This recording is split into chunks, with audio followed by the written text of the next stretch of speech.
Nanotechnology is a new manufacturing technology that will allow us to build structures atom by atom, with each atom placed exactly where we want it. If you're building up from atomic molecular building blocks, the question is sort of roughly, what can you make from atoms? And that's a very broad class of things. The structures that we build in nanotechnology are measured in terms of nanometers. 5 or 6 carbon atoms side by side equals 1 nanometer. And you will be building parts at that scale.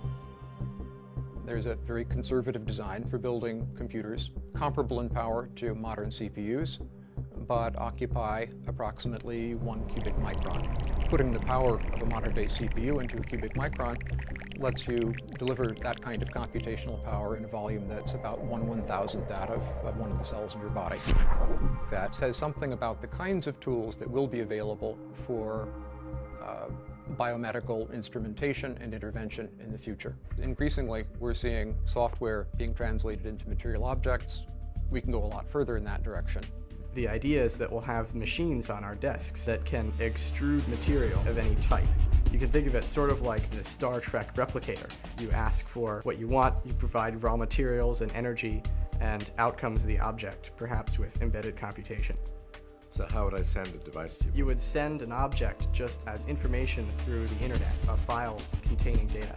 So I could email a toaster to you. Perhaps even better, you could email toast. When we get to the 2030s to 2040s, the non-biological portion of our intelligence, the machine portion, is going to be millions of times, ultimately billions of times more powerful than the biological portion. Biology is very intricate and very impressive, but really suboptimal compared to what nanotechnology will ultimately build. Nanotechnology can build with all the atoms in the periodic table. Biology can only build with a limited number of them. Another application could be scanning the brain, pick up enough salient details to basically capture the mind file. Nanorobots could be used to record substantially all the traffic to get a complete picture of the state of your brain at any given moment. In principle, you could put a nanorobot at almost every synapse in your brain.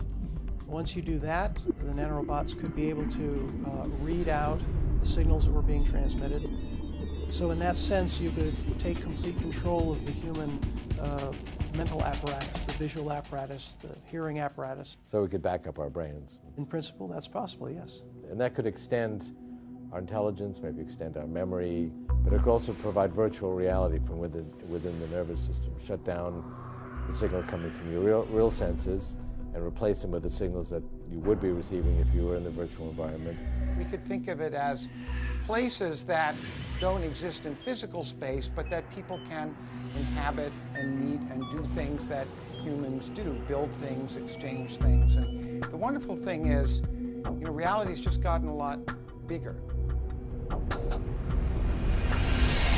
As virtual reality becomes more and more realistic, we'll be spending more and more of our time in these environments. And some of the people that we interact with will be projections of real biological people, and some of them will be artificial people that are just existing in this virtual reality. It's going to be wonderful in many ways, some of which are unimaginable. It will bring lots of new problems we can barely anticipate at this point. But what reality is, it's just going to be huge and much more limited by imagination as opposed to material constraint.